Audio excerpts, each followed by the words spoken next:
Olá pessoal, tudo bem? Nesta terceira aula, daremos continuidade ao nosso aprendizado sobre o conceito de mecanismo de reação. Na aula passada, falamos um pouco sobre a cinética das reações.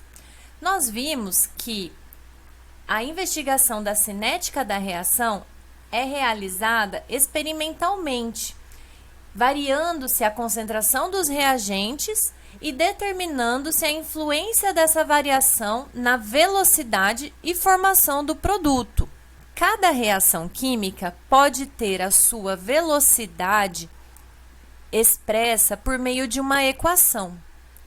Essa equação é composta por uma constante de velocidade e pela concentração de um ou mais reagentes envolvidos na reação química, certo?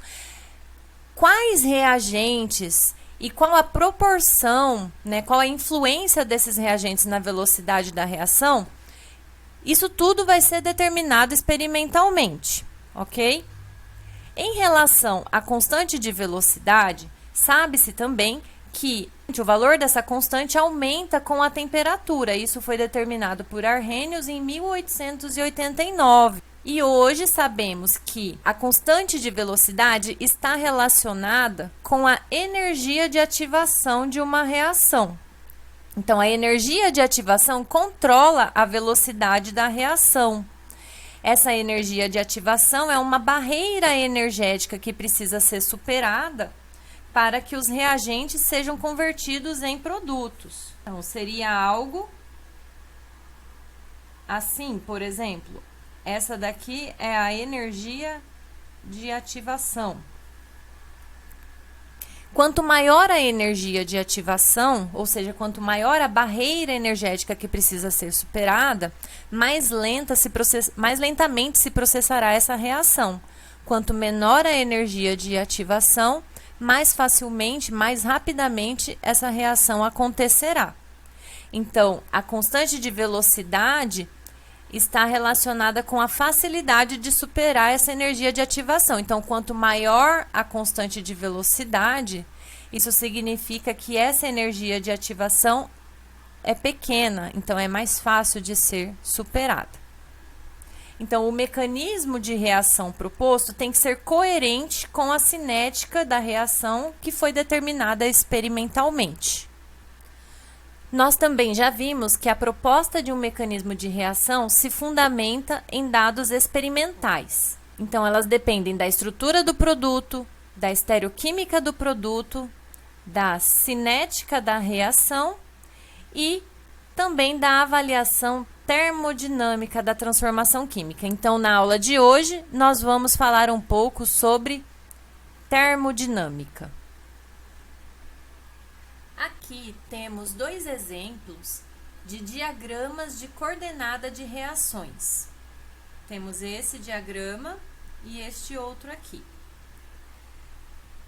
Um diagrama da coordenada de reação mostra as mudanças de energia que acontecem em cada uma das etapas de um mecanismo, certo? No diagrama de coordenada de reação, a energia total das espécies é perpendicular ao progresso da reação. Então, na vertical é representada a energia de uma reação e neste eixo horizontal o progresso da reação.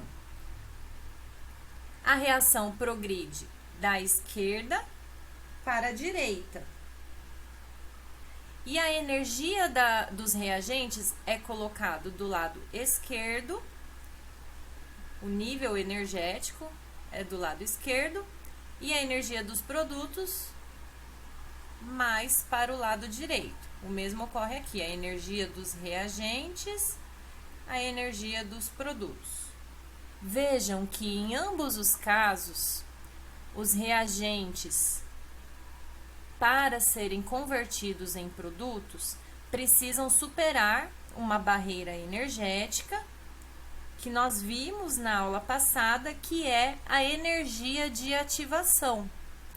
Então, a energia de ativação é medida partindo-se do nível energético dos reagentes até o máximo de energia para se chegar em um ponto chamado de estado de transição, que nós vamos falar um pouquinho mais, mas que nada mais é do que um estado intermediário aonde ligações estão sendo rompidas e novas ligações formadas. Então, é um ponto de máxima energia e a partir da superação deste estado de transição são obtidos os produtos com liberação de energia. Essa energia, essa queda da energia pode ficar num patamar ainda superior ao dos reagentes, ou seja, no balanço geral dessa reação houve absorção de energia, certo?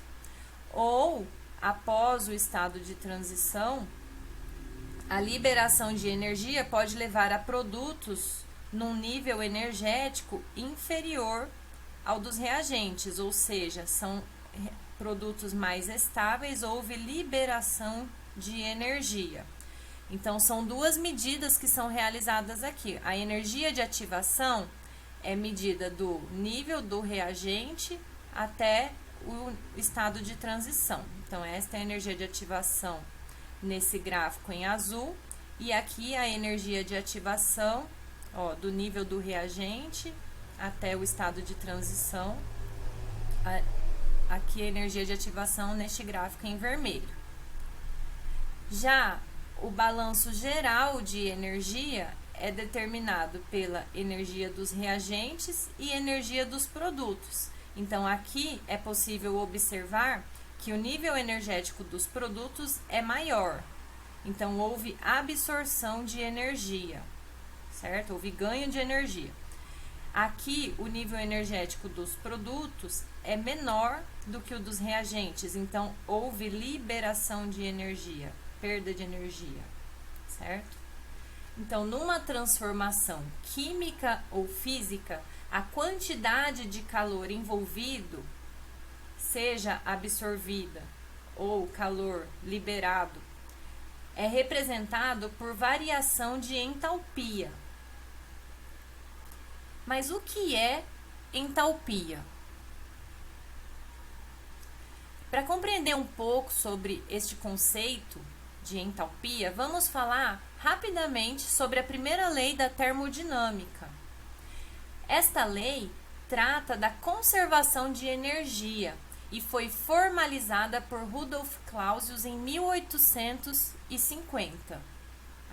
Segundo essa definição da primeira lei da termodinâmica, a variação de energia de um sistema é igual à diferença entre quantidade de calor absorvido e trabalho realizado, certo? Então, considerando um sistema, a variação de energia deste sistema depende, então, da quantidade de calor que é absorvido, e aí a realização do trabalho representa perda de energia.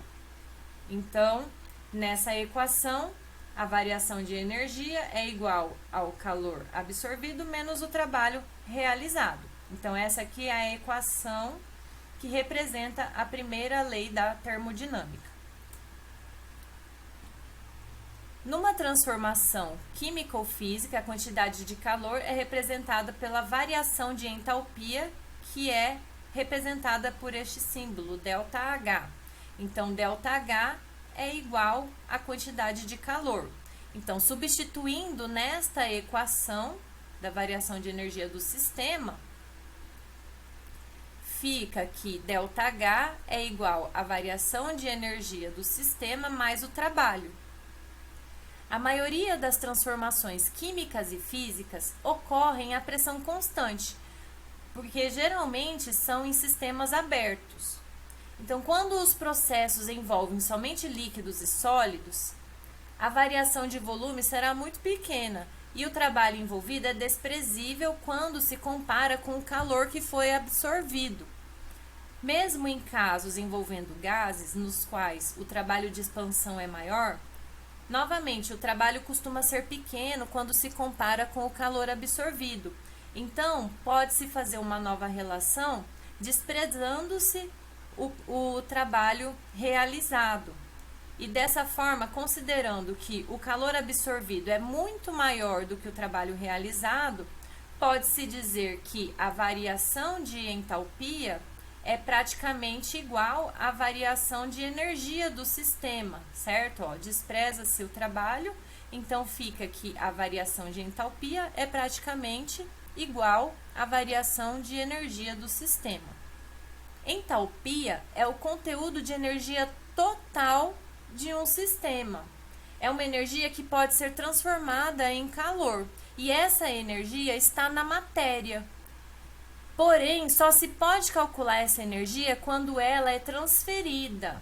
Não se determina a entalpia. O que se calcula é a variação da entalpia, o ΔH. Como foi dito no slide anterior, essa energia total de um sistema, a entalpia, está presente na matéria. Mas, especificamente, essa energia está relacionada com quais fatores estruturais dessas substâncias químicas? Vocês já pensaram nisso? É na vibração, na velocidade? Onde fica essa energia? Então, essa energia em forma de calor está relacionada com a energia das ligações químicas. Portanto, lembrem-se sempre que, para romper uma ligação, a absorção, consumo de energia, e quando uma ligação se forma, a liberação de energia. Vou repetir. Para romper uma ligação, a absorção, consumo de energia. Pensem, por exemplo, em um graveto, você precisa aplicar uma força, uma energia para quebrar esse graveto. Então, para quebrar uma ligação, é preciso aplicar energia, absorver energia. E para formar uma nova ligação, a liberação de energia. Então, nas reações químicas, temos ligações químicas que são rompidas, consumindo energia, e ligações químicas que são formadas, liberando energia. Quando falamos de termoquímica, temos dois tipos de situação: as transformações químicas endotérmicas e as transformações químicas exotérmicas, exotérmicas. Nas transformações endotérmicas, a absorção de calor, e já nas exotérmicas, a liberação de calor. Portanto, nós já sabemos que nas transformações químicas, há ligações químicas que são rompidas, consumindo energia, e ligações químicas que são formadas, estas liberando energia.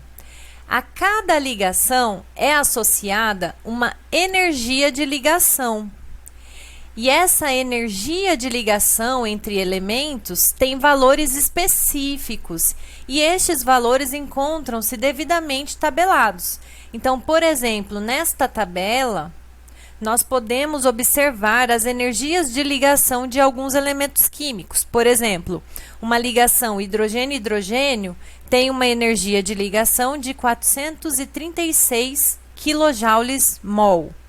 Ou seja, para romper esta ligação entre estes dois átomos de hidrogênio, é necessário aplicar uma energia de 436 kJ/mol. Em contrapartida, para se formar uma ligação hidrogênio-hidrogênio, serão liberados 436 kJ/mol. O mesmo raciocínio pode ser utilizado para as outras ligações. Por exemplo, uma ligação carbono-carbono simples, para o rompimento da ligação é preciso absorver 348 kJ/mol. E para formar uma ligação simples carbono-carbono, são liberados 348 kJ/mol.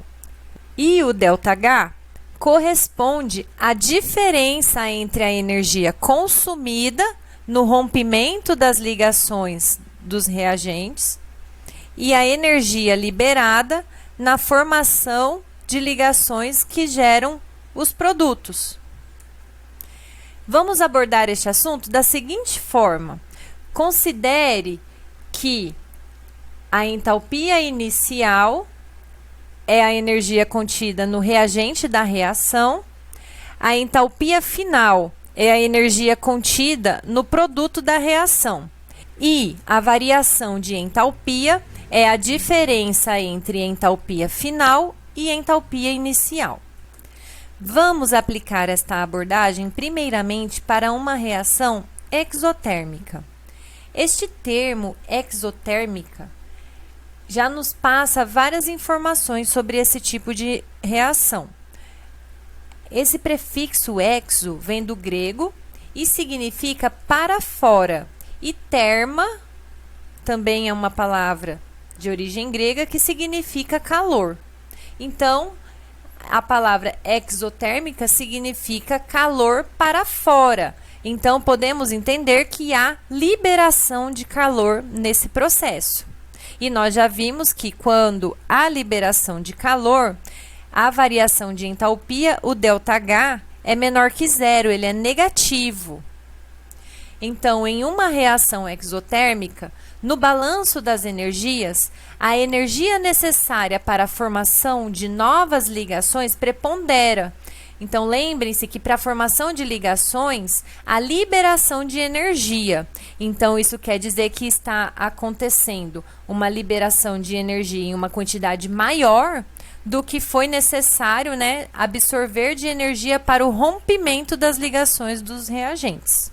Então, no balanço final, a variação de entalpia final menos a entalpia inicial vai dar menor que zero, né? O ΔH será menor que zero. Olhem aqui neste gráfico, representando a formação da molécula de hidrogênio. Então, dois átomos de hidrogênio aqui na forma gasosa estão aqui num nível energético superior, né, em relação à entalpia dos produtos. Então, ó, os reagentes neste nível energético, quando se forma a ligação hidrogênio-hidrogênio, olha lá, a liberação de 436 kJ/mol de energia, tá? Então, ó, é essa liberação aqui, ó, que vai gerar o produto agora com nível energético, né, uma entalpia menor em relação à dos reagentes.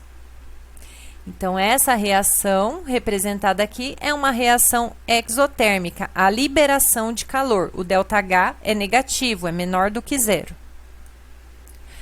Já uma reação endotérmica, endos também vem do grego e significa para dentro, terma significa calor, então é calor para dentro. Isso significa, então, que há absorção de calor. Portanto, em uma reação endotérmica, no balanço das energias, a energia necessária para o rompimento das ligações dos reagentes prepondera. Então, haverá uma absorção maior de energia para o rompimento dessas ligações do que liberação de energia para a formação de novas ligações. Portanto, a entalpia final será maior do que a entalpia inicial. Neste cálculo da variação da entalpia, o ΔH será maior que zero. Vamos observar isso graficamente também. Vejam que o reagente agora é o hidrogênio molecular, H2. Para que aconteça a quebra da ligação hidrogênio-hidrogênio, gerando como produtos dois átomos de hidrogênio, é necessária a absorção de 436 kJ/mol de calor, certo? Então, o produto, né, os produtos obtidos têm uma entalpia maior do que os reagentes. Ou seja, a energia final será maior do que a energia inicial. Então, a variação de entalpia será maior que zero, indicando que houve absorção de energia. No balanço final dessa reação, o que predominou foi a absorção de energia. Então, trata-se de uma reação endotérmica. Pegando um gancho neste assunto, gostaria de fazer essa pergunta para vocês. De onde vem o calor que usamos para cozinhar? Bom, a queima do gás de cozinha, que é uma reação de combustão, libera calor, ou seja, a combustão é uma reação exotérmica. Então, o ΔH, né, a variação de entalpia, é menor que zero, né, dá um valor negativo, a liberação de energia. E é este calor que é utilizado para cozinhar. Veremos como funciona essa liberação de calor através de um exemplo com o gás metano, que é também conhecido como gás natural. Na combustão do gás natural, o metano reage com o oxigênio molecular, resultando como produto gás carbônico, né, o dióxido de carbono, e água. Essa aqui é a reação que representa a combustão do metano, a combustão completa do metano.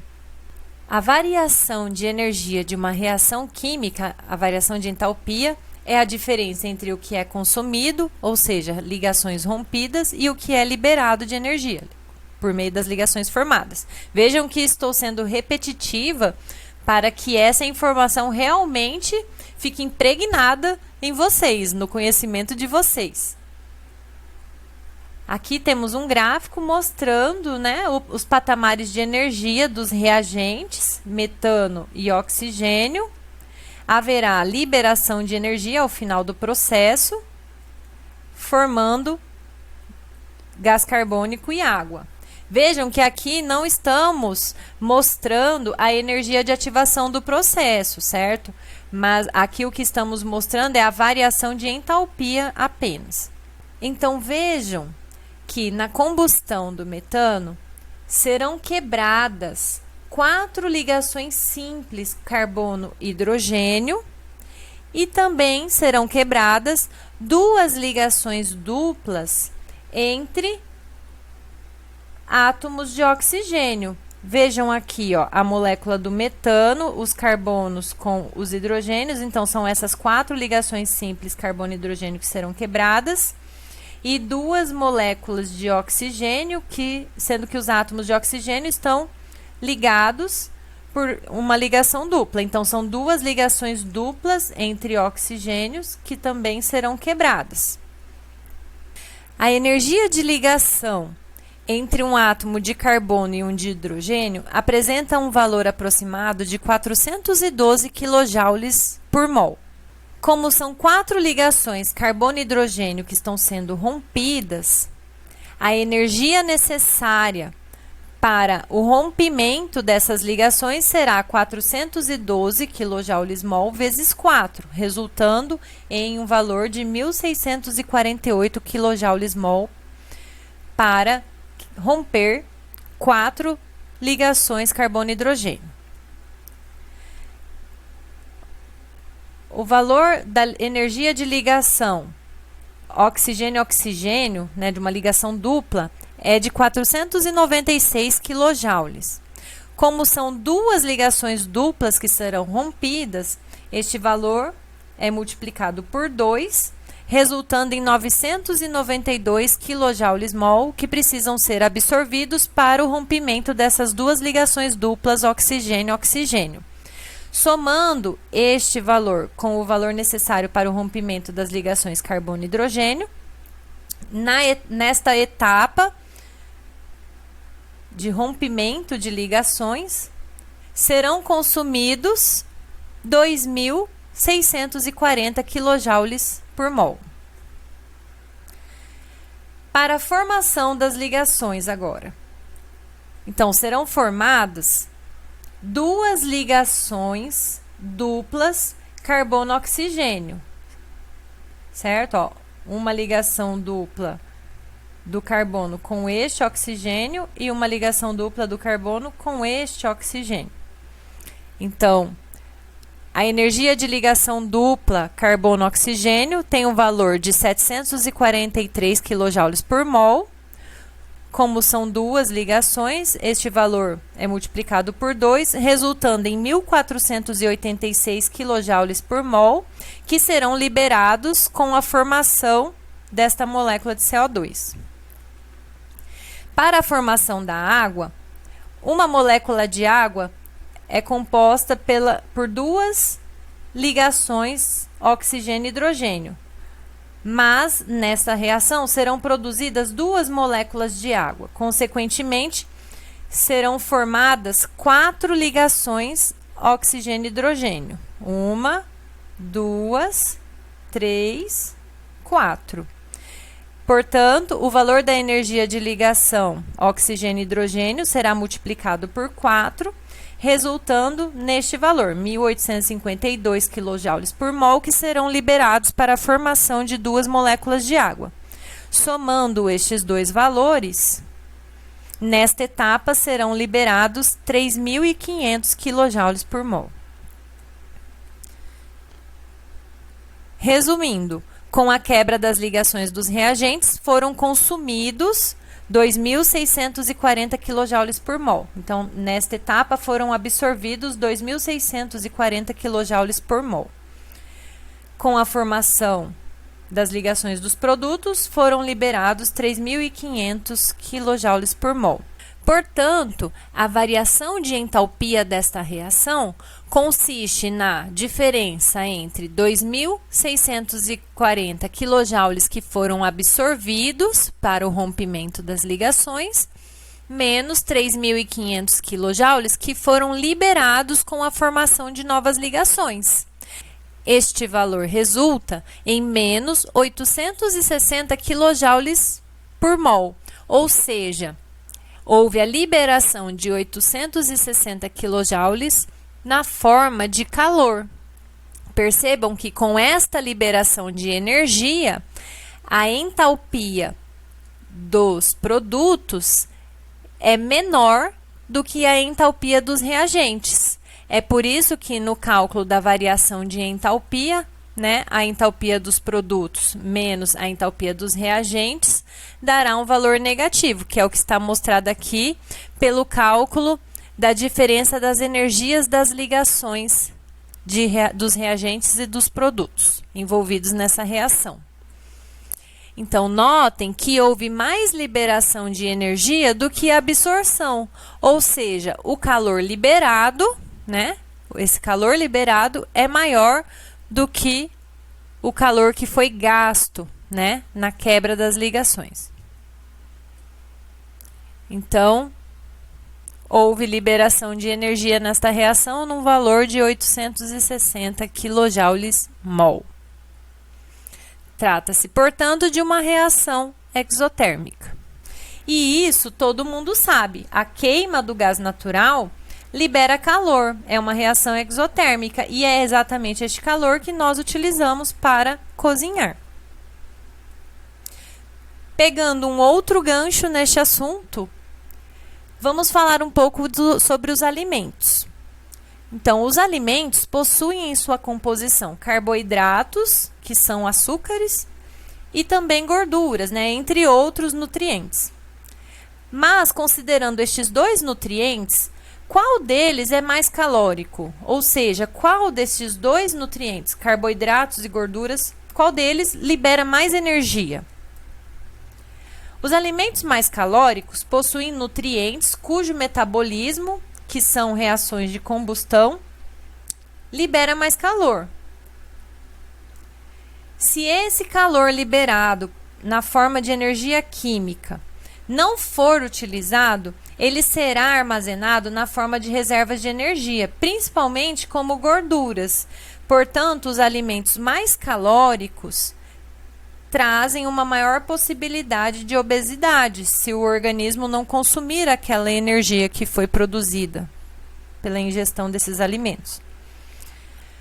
No nosso organismo, a energia que utilizamos é proporcionada pelo metabolismo. Então, o processo do metabolismo é uma combustão controlada. E ao final desse processo, nós também produzimos CO2 e água. As principais matérias-primas para esse processo são os açúcares e as gorduras. E aqui eu mostro para vocês as estruturas bases das gorduras e dos açúcares. As gorduras são compostas principalmente por cadeias longas de ácidos graxos que se encontram esterificados com outra molécula, mas vamos destacar aqui essa cadeia longa de ácido graxo. E essa cadeia ela é formada basicamente por carbonos e hidrogênios. Já os açúcares são poliálcoos, então o átomo de carbono está ligado a hidroxilas. Observando essas estruturas parciais e representativas, qual é a classe mais calórica? Ou seja, qual libera mais calor por carbono, o açúcar ou a gordura? Sem precisar fazer nenhum cálculo, podemos considerar que a liberação de calor se dá pela oxidação dos carbonos, pela combinação com oxigênio. A reação de combustão é uma reação de oxidação, certo?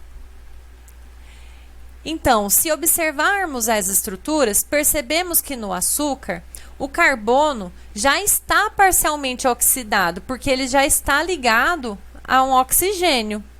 Então, meio caminho já está andado. Este carbono está no estado de oxidação maior do que o carbono da gordura. Então, a oxidação do açúcar vai liberar menos energia. O açúcar, portanto, é menos calórico do que a gordura. Então, graficamente, podemos representar algo assim, no processo de combustão, né, que o metabolismo da gordura libera mais energia, ou seja, é uma reação mais exotérmica do que a combustão, né, o metabolismo do açúcar, que já está num estado de oxidação maior do que os carbonos da gordura. Muito bem, pessoal, nós vamos encerrar a aula de hoje aqui e na próxima aula falaremos um pouco mais sobre outros parâmetros envolvidos na termodinâmica de uma reação. Espero vocês no próximo vídeo. Até lá!